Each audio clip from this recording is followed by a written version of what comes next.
My father called me emotional. That was the word he used. Emotional. Like I was some teenager throwing a fit over curfew instead of a 57-year-old man who'd just discovered his own children had been systematically dismantling everything I'd spent 3 decades building. We were sitting in his study, oak paneling, leather chairs, the smell of old books and expensive scotch, the kind of room designed to make you feel small if you weren't the one behind the desk. I'd brought documents, bank statements, property deeds, power of attorney forms I'd never signed, but somehow bore my signature. I'd laid them out carefully on his desk, organized by date, highlighted in yellow where the inconsistencies were impossible to ignore. He didn't look at them. Not really. He glanced down once, then back up at me with that expression I'd seen my whole life, the one that said I was disappointing him by existing. "Douglas," he said. That's my name. Douglas Franklin Harding. He always used the full thing when he was about to tell me I was wrong. "You're letting stress cloud your judgment. Dad, these signatures, I'm sure there's an explanation. I didn't sign these forms. Then it was a clerical error. These things happen." I pointed to the date on one of the deeds. "This property transfer happened 6 months ago. I would have remembered signing away a commercial building." He leaned back in his chair. The leather creaked. "Have you asked Trevor about this?" Trevor, my son, 32 years old, never held a job longer than 18 months. Married to a woman who wore pearls to breakfast and smiled like a campaign manager. Trevor says it was a miscommunication. Well then, Dad, a miscommunication doesn't forge a signature. His face hardened. Not much. Just enough that I knew I'd crossed a line. "Are you accusing your son of fraud?" The way he said it, like the word itself, was obscene. "I'm saying something's wrong with these documents. What I'm hearing is paranoia." He stood up. Meeting over. "You've been under a lot of pressure at work. Helen mentioned you've been distant lately." Helen, my ex-wife. We'd been divorced for 8 years, but she still had my father's ear. Probably always would. "This has nothing to do with... I think you should apologize to Trevor. And to Jessica." That was Trevor's wife. "You've made some serious implications." I stared at him. "You want me to apologize?" "I want you to be a father, not an accountant. Family isn't a balance sheet, Douglas." I gathered my documents. He didn't try to stop me. Didn't ask to keep copies. Didn't suggest we get a lawyer to look at them together. He just waited for me to leave his study so he could get back to whatever he'd been doing before I'd interrupted him with my emotional overreaction. I drove home in silence. Didn't turn on the radio. Didn't call anyone. Just drove through suburban streets lined with houses that all looked the same. Manicured lawns, 2-car garages, the American dream in beige and gray. My phone buzzed at a red light. Text from my daughter, Emily, 28, worked in marketing, owned a condo I'd helped her buy. "Dad, can we talk?" I didn't respond. The light turned green. By the time I got home, there were 3 more messages. One from Emily, one from Trevor, one from Jessica. All of them wanted to talk. I made coffee instead. Stood in my kitchen and looked out the window at my backyard. 1/2 an acre, privacy fence, garden shed. I'd built myself 10 years ago. Everything I owned had a story. The shed, the fence, the house itself. I'd bought it in 1998, with money I'd saved from my first real job. Facilities manager for a shipping company.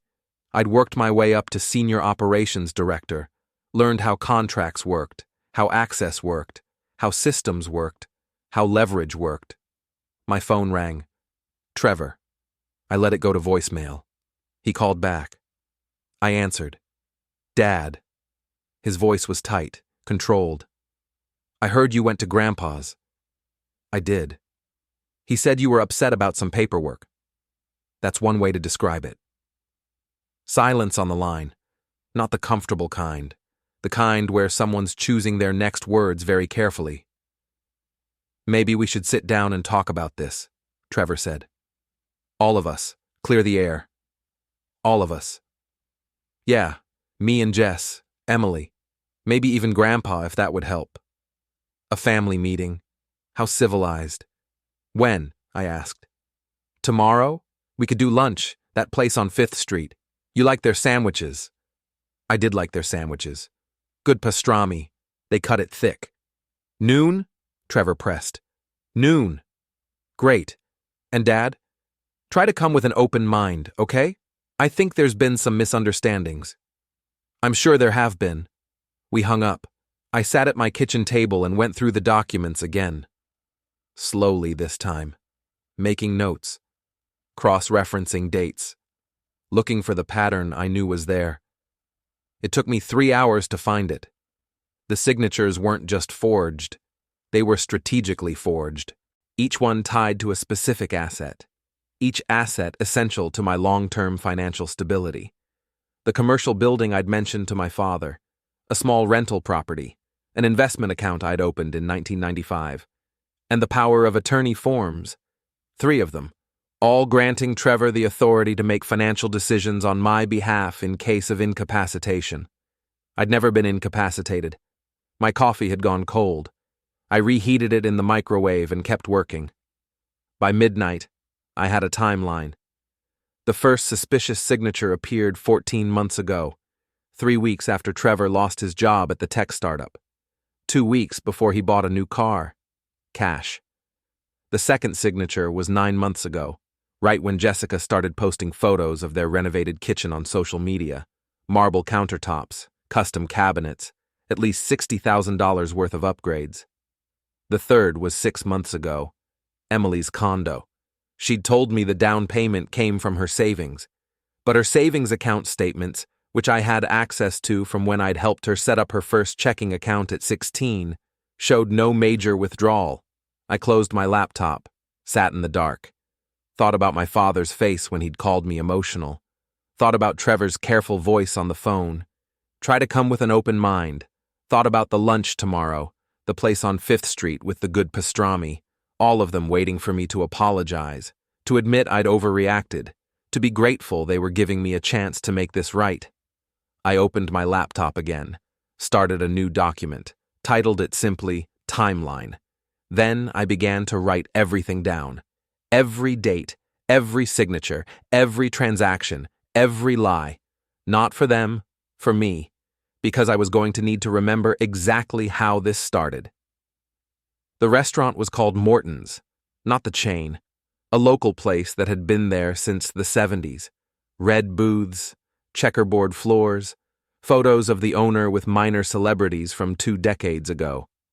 I arrived 10 minutes early, ordered water, sat in a booth by the window where I could see the parking lot. Trevor pulled up first, black Audi, last year's model. He parked carefully, centering it between the lines like he was proving something. Jessica got out of the passenger side.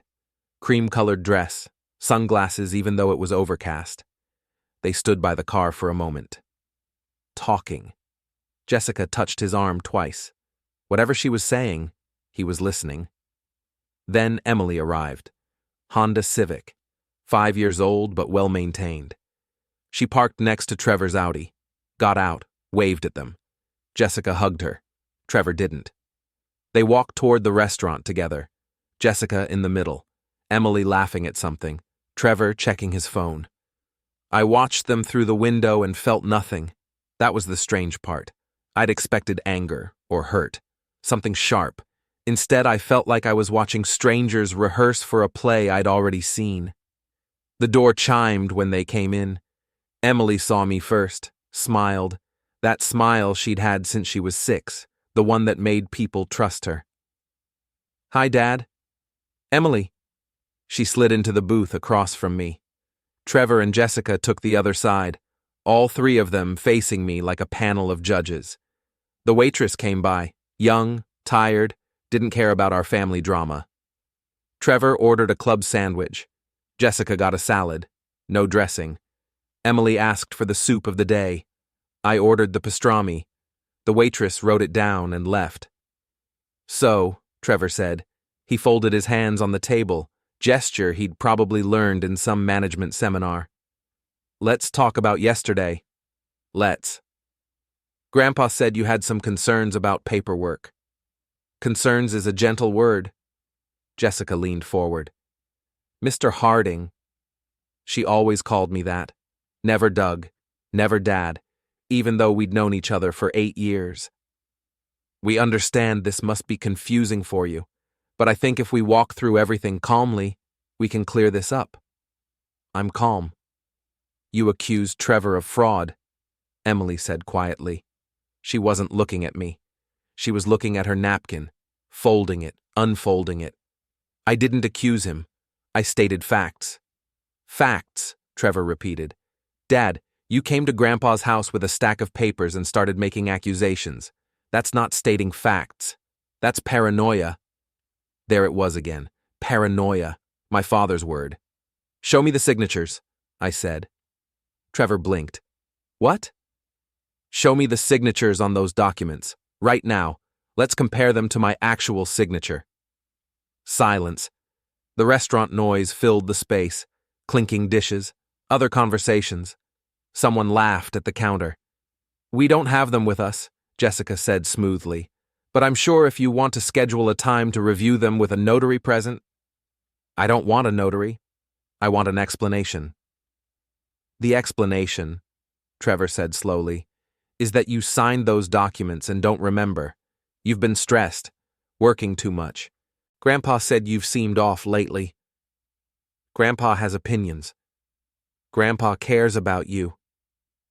Does he? Emily finally looked up. Her eyes were wet. Dad, why are you doing this? That was the question, wasn't it? Why was I doing this? Why couldn't I just accept that I'd made a mistake, that my memory was faulty, that my children had my best interests at heart? Because someone forged my signature, I said, and I want to know who. Jesus Christ! Trevor pushed back from the table. Not far. Just enough to create distance. This is insane. Trevor! Jessica touched his hand, warning. He pulled back. No, this is exactly what I was worried about. He looked at Emily. I told you he'd do this. Do what? I asked. Make us the villains. Turn this into some conspiracy theory where we're all out to get you. Are you? The waitress appeared with our food, set down plates, refilled water glasses, disappeared again. No one touched their meal. Dad, Emily said. Her voice was small. If you really think we did something wrong, then maybe you should talk to a lawyer. Maybe I will. Trevor laughed, sharp, bitter. Great, perfect. Take your own kids to court. That'll look great at family gatherings. We don't have family gatherings. Because of shit like this. Jessica put her hand on his arm again. Firmer this time. He stopped talking. Mr. Harding, she said, I think we can all agree that this situation is emotionally charged. Maybe what we need is a mediator. Someone neutral who can... I don't need a mediator. I need the truth. The truth is you're upset and looking for someone to blame, Trevor said. And it's easier to blame us than to admit you made a mistake. I picked up my pastrami, took a bite. It was as good as I remembered. The meat was tender. The rye bread was fresh. The mustard had just the right amount of bite. They watched me eat. You're unbelievable, Trevor muttered. I swallowed, took a sip of water. I'm going to ask you one more time. Did you forge my signature on those documents? No. Emily? She shook her head. Wouldn't look at me. Then there's nothing more to discuss. I stood up, put 2 20s on the table, enough to cover my meal and tip the waitress for dealing with us. Where are you going? Emily asked. Home. Dad, please. I'll be in touch. I walked out, didn't look back, got in my truck and drove home in the same silence I'd driven in yesterday. My phone started buzzing before I'd made it 3 blocks. I turned it off. At home, I went straight to my office. Small room, 2nd bedroom I'd converted. Desk, filing cabinet. window overlooking the backyard. I pulled out the documents again, laid them on my desk, stared at them. Then I did something I should have done from the beginning. I made copies, not just scans, physical copies at the print shop on Main Street, 3 sets, put one in a safe deposit box at my bank, mailed one to myself, kept one at home in a locked drawer. Then I started making phone calls. First call was to Linda Moreno. She'd been a paralegal at the firm that handled my divorce. Sharp. No nonsense. Didn't put up with bullshit. She answered on the second ring. "Douglas, long time. I need a favor." "I'm listening." "Can you recommend a forensic document examiner? Someone who specializes in signature analysis?" Pause. "You want to tell me what this is about?" "Not yet." "Fair enough. I know someone. Mark Brennan. He testifies in court cases. Very thorough, very expensive. I can afford thorough." She gave me his number. I wrote it down. "Douglas," she said before we hung up, "whatever this is, be careful. Always." Second call was to Mark Brennan. Got his voicemail. Left a message with my number and a brief explanation. Need signature analysis, multiple documents, suspected forgery. He called back within an hour. "Mr. Harding, got your message. When can you come in?" "Tomorrow?" "I have a slot at 2. Bring the documents and any known authentic signatures for comparison. Driver's license, old checks, anything with your real signature. I'll be there. And Mr. Harding, don't let anyone know you're doing this. If these documents are evidence of fraud, you don't want to tip anyone off." "Understood." We hung up. I sat at my desk until the sun went down. Didn't eat dinner, didn't turn on the TV, just sat in the dark and thought about the lunch, about Trevor's laugh, about Jessica's careful words, about Emily's question. "Why are you doing this?" I pulled up a blank document on my computer, started typing. Not a timeline this time, a plan. If the signatures were forged, and I was 99% certain they were, then I needed to understand why. Not just how. Why? What were they planning to do with access to my assets? What was the end game? I worked until midnight, building scenarios, testing theories, eliminating possibilities. By the time I went to bed, I had 3 likely explanations. 1. They were planning to drain my account slowly and hope I wouldn't notice until it was too late. 2. They were setting up a legal framework to take control of everything if I became incapacitated. 3. They'd already taken control and were just waiting for the right moment to make it permanent. I fell asleep thinking about option 3 and woke up at 4 in the morning knowing I was right. The call from the Attorney General's office came on a Tuesday. I was at work when my phone rang. Area code I didn't recognize. "Mr. Harding, this is Jennifer Wu from the State Attorney General's Office, Financial Crimes Division. Do you have a few minutes to talk?" "About what?" "We received a report from Patterson Investments regarding unauthorized access to your accounts. We'd like to speak with you about pressing charges." I already settled this privately. I understand that. But financial fraud is a crime against the state, not just against the individual. If we find evidence of criminal activity, we're obligated to pursue it. Even if I don't want you to? Even then, though your cooperation would make the case much stronger. I sat down at my desk. "What do you need from me?" "Can you come to our office tomorrow? Bring any documentation you have regarding the fraud. Bank statements, forged documents, any communication with the parties involved." "I have a forensic analysis report." "Perfect. Bring that too. We'll review everything and decide how to proceed." We set a time. I hung up feeling like I'd lost control of something I'd worked hard to contain. That night, I called Linda Moreno. "The Attorney General's office wants me to cooperate with their investigation." "They called you?"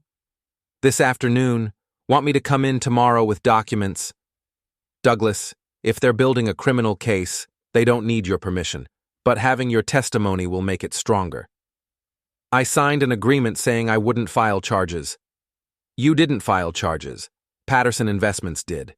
You didn't break the agreement. It feels like I'm breaking it. You're not. This is out of your hands now. The state decides whether to prosecute, not you. So what do? You cooperate. You tell the truth, and you let the system work. I met with Jennifer Wu the next day. She was younger than her voice suggested. Maybe 35, sharp suit, no-nonsense demeanor. Her office was small, government-issue furniture, stacks of files on every surface. Thank you for coming in, Mr. Harding. I know this must be difficult. It is. Walk me through what happened, from the beginning. I did.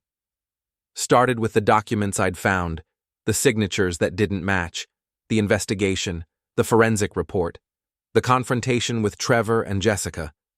She took notes, asked questions, wanted details about dates and amounts and who knew what when. And you reached a settlement agreement? Yes, they paid back everything they took, $340,000. In exchange for you not filing charges? Yes.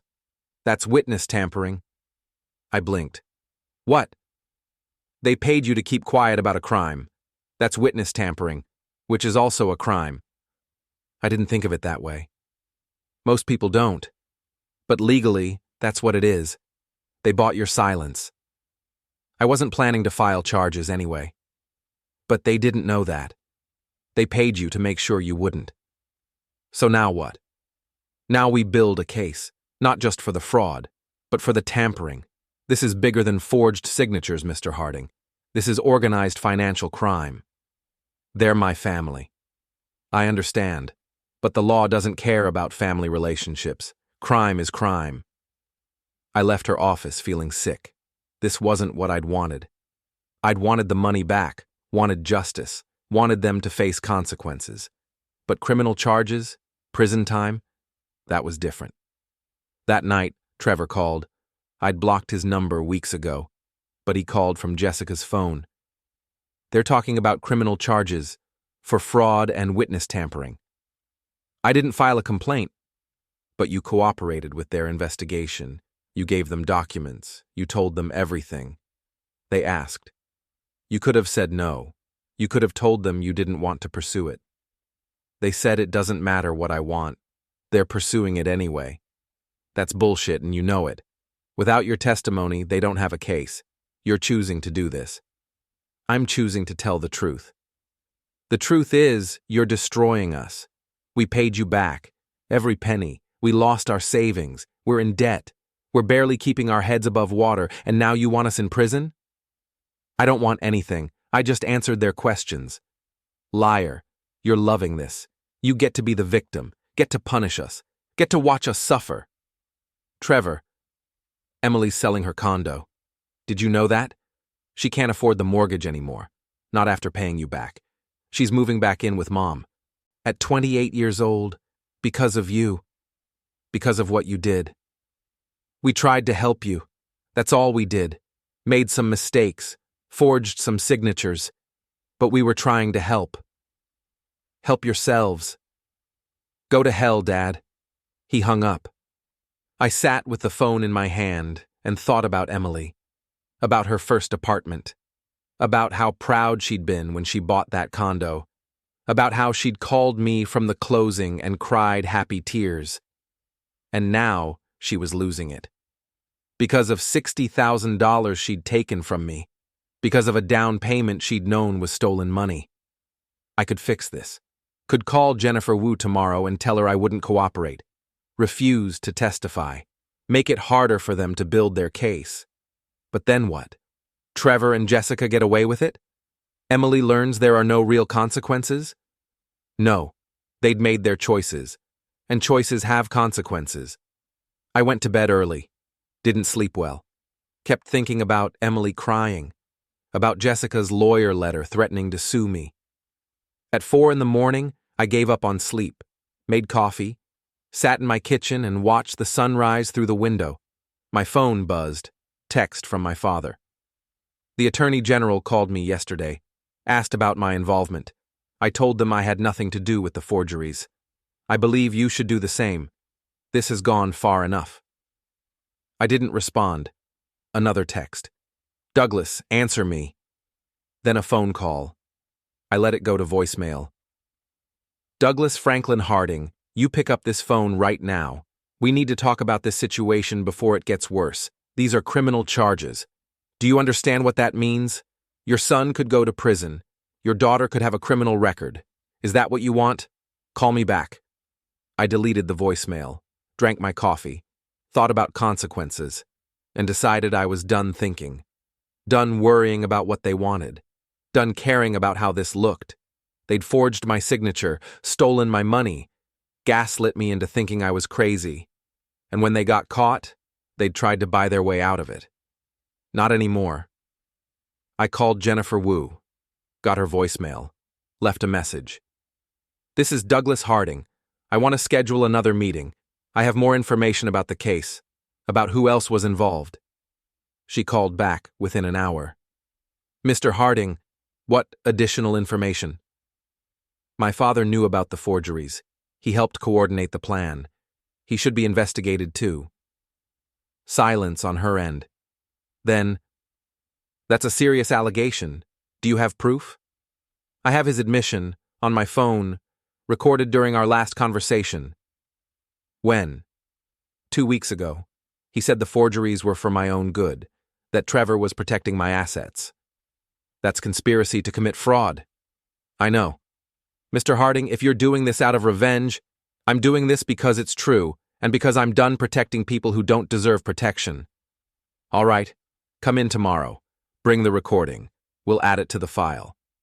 I hung up feeling something I hadn't felt in weeks. Not guilt, relief.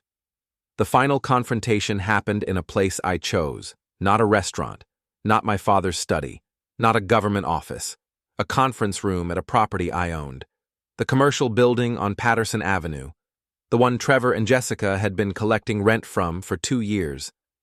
I scheduled it for Saturday morning, 10 a.m. Sent emails to Trevor, Jessica, Emily, and my father. Subject line, final meeting. Body text. We need to settle this face-to-face. One last time. Come alone. Trevor responded first. Why should we trust you? I wrote back. Because the alternative is criminal trial. This is your chance to control the narrative. Emily didn't respond. Neither did my father. Jessica wrote, What are the terms? No terms, just conversation. I'm bringing a lawyer. No lawyers, just family. Saturday morning arrived cold and gray. I got to the conference room early, unlocked the building, turned on the lights, set up the room, 1 table, 6 chairs, water bottles, no food. This wasn't a celebration. Trevor arrived first, driving a Honda now, not the Audi. He parked and sat in his car for 5 minutes before getting out. I watched from the second-floor window, saw him check his phone, saw him take a deep breath, saw him walk to the door. I met him at the entrance. Thanks for coming.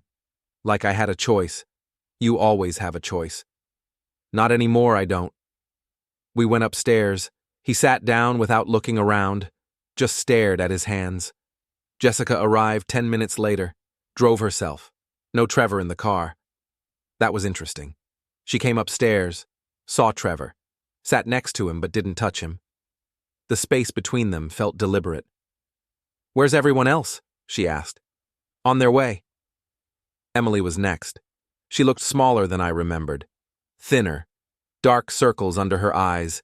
She'd been crying recently. I could tell. Hi, Dad. Emily. She sat across from Trevor and Jessica, as far from me as possible. We waited. My father was late. Typical. At 10:15, his car pulled up. He took his time parking, took his time walking to the door, took his time climbing the stairs.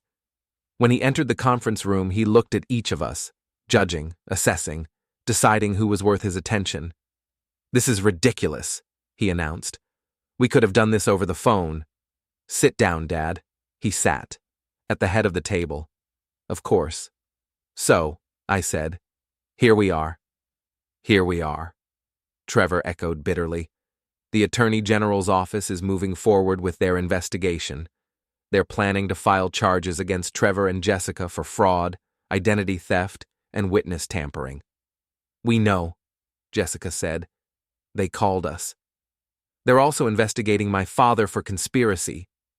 My father's head snapped up. What? I gave them the recording of our conversation, where you admitted knowing about the forgeries, where you said it was for my own good. That's taken out of context. We'll let the prosecutor decide that. Trevor stood up. What do you want? Why did you bring us here? I want to understand why you did this, why you thought it was okay. We've been over this. No, we've argued, we've yelled, we've threatened, but we haven't talked, really talked. There's nothing to talk about, Jessica said. You've made up your mind. We're criminals. You're the victim. Story over. It's not over. The trial hasn't happened yet. So what? You're offering us a deal? I'm offering you a chance to explain, to make me understand how this happened, how we got here. Emily spoke up quietly. Do you really not know? I looked at her. Tell me. You were distant, always working, always focused on your career. Mom left you because you didn't have time for family. And then you wondered why we felt like we had to take care of ourselves. Taking care of yourself isn't the same as stealing. We didn't see it as stealing. We saw it as planning ahead, making sure we'd be okay when you weren't around anymore. I'm 57 years old. I'll be around for another 30 years. Maybe. Or maybe you'll have a heart attack like Grandpa almost did, or get sick, or just decide you're done and retire to Florida. We didn't know. So we made a plan.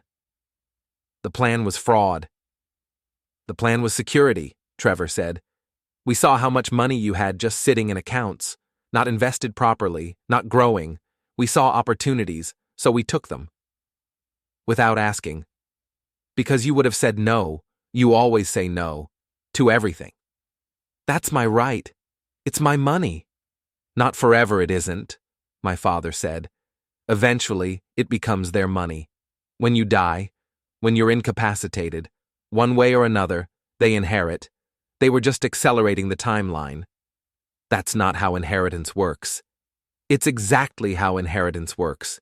Children take what parents leave behind. Your children just got impatient. And you helped them. I advised them. Yes, because I could see what they couldn't. That you were becoming bitter and isolated. That you were going to drive everyone away. That if they didn't secure their future now, you'd die alone with all your money going to taxes and lawyers. So this was intervention. This was family looking out for family. I looked around the table, at Trevor's angry face, at Jessica's cold calculation, at Emily's tears, at my father's certainty. And I understood. They really believed they'd done nothing wrong, really thought they were justified, that my money was their money, that my assets were family assets, that I was selfish for wanting control over what I'd earned. You're all insane, I said quietly. We're realistic, Jessica countered. You're the one living in a fantasy where you get to control everything forever. Newsflash. You don't. Eventually you lose control. We just helped speed up the process. By committing crimes. By making smart financial decisions. With forged signatures. Technicality. I laughed. Couldn't help it. Technicality. You forged my signature on dozens of documents and you call it a technicality. What would you call it? Trevor demanded. We managed your money better than you were. We invested smarter. We maintained your properties. We increased your net worth. And yes, we signed some papers without asking, but the end result was you had more money than before. Until you started taking it. We took what we needed, what we were owed for all the work we did. You weren't owed anything, weren't we? Emily's voice was sharp now, angry. You think all those birthday cards and Christmas presents and college loans were free? You think raising us cost nothing? You invested in us. Now we're taking dividends. That's not how parenting works. That's exactly how parenting works. You invest in children. They take care of you when you're old. That's the deal. The deal is, I support you until you're adults. Then you support yourselves. And leave everything to us when you die. Maybe, if I want to, but it's my choice. Was your choice, my father corrected. Now it's the state's choice, the attorney general's choice, the jury's choice. You gave up control the moment you involved the law. He was right. I'd lost control. Everything I'd tried to contain had spiraled into criminal investigations and pending charges and family members who genuinely believed they'd done nothing wrong. I pulled out my phone, opened the voice recorder app, hit play. My father's voice filled the room, the recording from our conversation at his house. What's yours? You think any of this matters?